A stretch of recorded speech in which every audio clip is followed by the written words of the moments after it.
o conhecimento total do universo, tudo que existe tem um fundamento. Senão não existia. E não passaria de século em século. Que tem um sentido? Tem. Eu desconheço.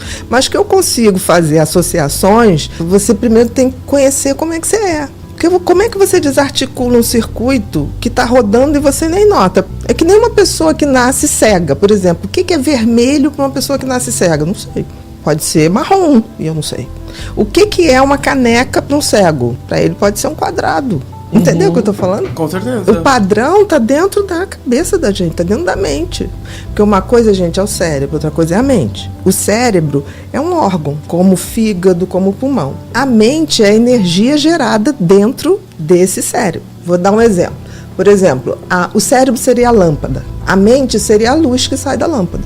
Aí você fala assim, tá, e onde está o meu espírito, a minha consciência? Seria o drone que está acima disso tudo, vendo tudo acontecer. Aí você fala assim, mas eu nunca percebi isso. Porque você nunca se atentou, porque todos nós temos corpo, mente e espírito.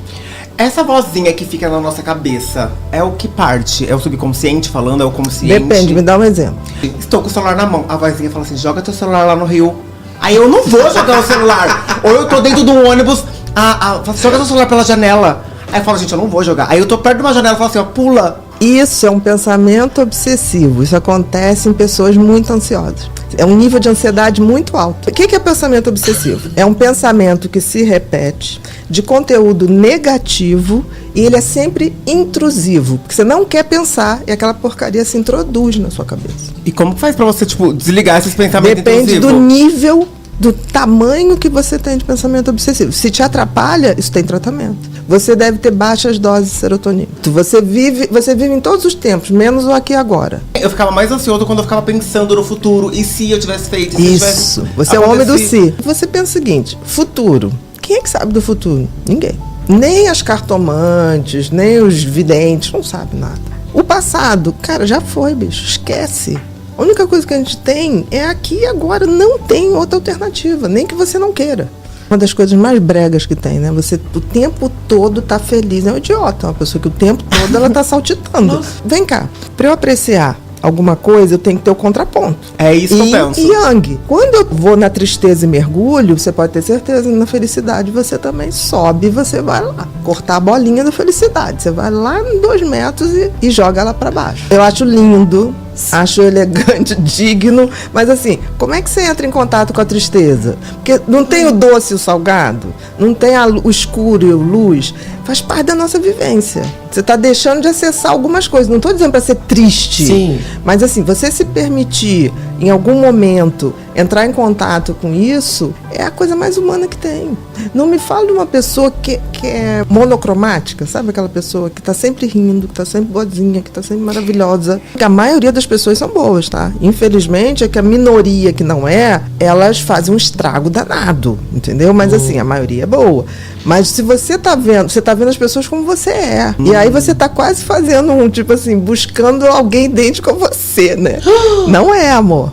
Esquece, as pessoas são diferentes e devem ser assim. Mas você não pode julgar que o outro é igual a você. Essas pessoas bajuladoras, por exemplo, eu tenho pavor. Porque a pessoa puxa saco, o bajulador é um grande puxa saco. Ela chega pra você, você é linda, maravilhosa, nunca me viu, já tá se comportando como se fosse minha best friend. E eu falo assim, tem alguma coisa errada. A energia é densa, não sei se você já notou. Aquelas pessoas que ficam em volta.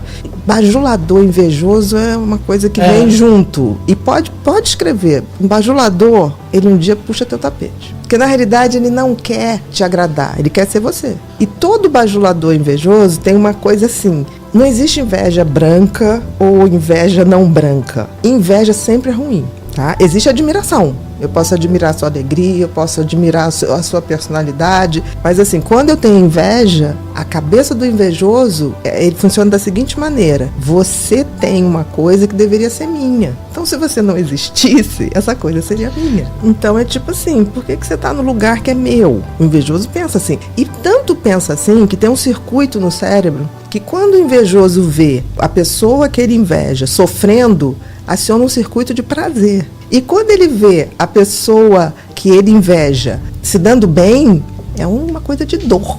É como se fosse dor. Veja bem, todo mundo tem. Mas se você é um invejoso, conto mais, que é uma coisa assim, eu posso admirar você, admirei o lilás dele, mas eu não quero que ele tire essa roupa pra ser minha, entendeu? Entendi. Agora, se eu falo assim, putz, onde ele comprou esse troço? Eu vou comprar uma. Desgraçado, comprou e eu que tinha que ter essa roupa. Se você é assim o tempo todo, tem uma coisa muito errada. Nós somos seres humanos, nós somos... E tem uma coisa bacana, né? Que todo ser humano é único, né, gente? Nós somos um artigo de luxo, gente. Nós somos ímpares. Sabe? Então, tipo assim, poxa, pega o que Deus te deu e vai ser um produto de luxo. Tem espaço para todo mundo, porque assim, por que você acha que o design do universo criou uma pessoa diferente da outra? Cada um tem sua função, gente. Não tem como. Você sendo você, ou trilhando o caminho que o universo te escolheu, você sempre vai estar arrasando. Agora, saiu da trilha, vai ter sofrimento, não tem jeito. E tem algum tratamento pra gente invejosa? Porque eu quero poder, indicar. Primeiro a pessoa tem que admitir.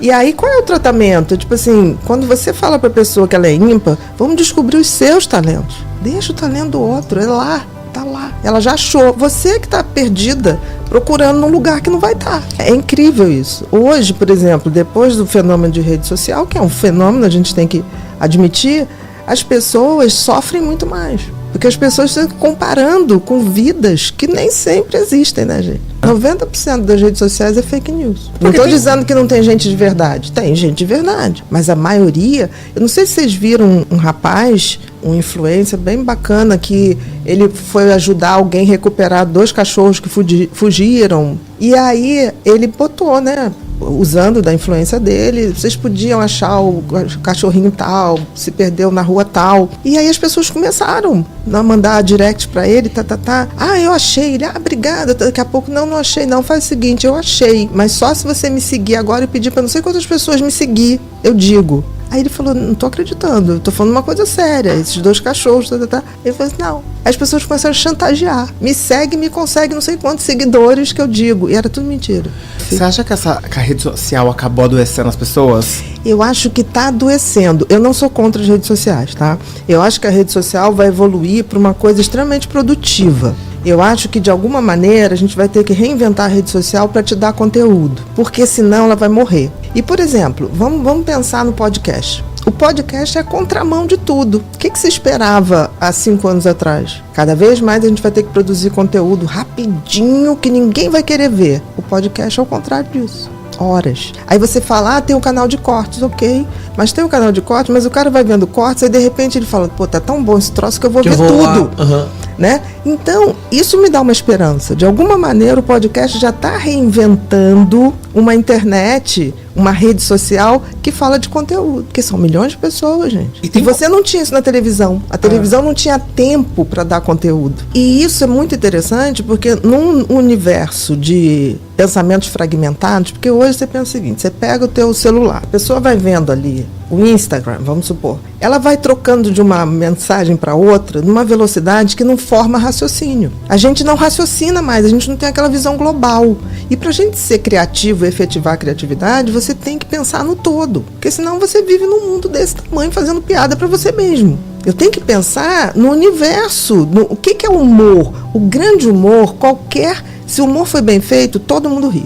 É que nem um drama. Se for bem feito, todo mundo chora. Aí que você vê o bom comediante e o bom dramático. Porque, assim, tem gente que faz piada pra eles. Você fica olhando assim, dá pra traduzir? Porque quando é bom, é atemporal. O cara tá falando da essência humana. Todas as emoções, seja o humor, a arte, de um modo geral, vai ficar aquilo que fala da essência humana. A nossa essência humana é a essência do drama, sim, do humor, sim, da comédia. Isso está na essência humana. Por isso que passam-se os séculos e continua a existir. Vai mudando o formato. Então, voltando àquilo que eu falei, o podcast me deu uma esperança. A coisa vai fluindo, você não vê o tempo passar. Então, ao mesmo tempo que você tem um TikTok que hoje faz um corte muito rápido, ao mesmo tempo você tem um podcast. Então, assim, é tudo muito novo. A vida que a gente está vivendo digital é muito nova. A gente está aprendendo, a gente está pedalando a bicicleta com ela em movimento. Mas eu acho que a gente está evoluindo bem. Eu não sou fatalista, não. E tem um jeito de consumir as redes sociais sem adoecer? Porque igual você disse, as pessoas, elas ficam, tipo, consumindo e elas ficam comparando a vida delas. E isso acaba gerando... Isso é muito ruim. Por isso que eu acho que a rede social ela vai evoluir para alguma coisa de conteúdo. Para as pessoas sacarem para onde elas têm que ir, buscar e ser feliz. E olhar a rede, tipo assim, ai que bacana. Tipo assim, isso aqui é bacana, isso aqui não é bacana. Eu fico pensando que pessoas que... Hoje a dependência digital é imensa, tá, gente? Pra você ter uma ideia, hoje a rede que mais vicia é o TikTok. Efeito de droga, porque você fica aqui naquela velocidade mudando. E o que está acontecendo é que as pessoas que são viciadas em rede social não estão conseguindo mais ler livro. Por quê? Para ler, você tem que ter uma atenção focada, você tem que ter esse raciocínio amplo. O que acontece quando você se vicia numa coisa de informação fragmentada, você tem dificuldade de leitura. Lê 40 minutos por dia. Não fica nessa coisa de tem que acabar. Não, 40 minutinhos. E pega um papelzinho e põe o resumo da ópera ali. Em 2 linhas, o que você leu.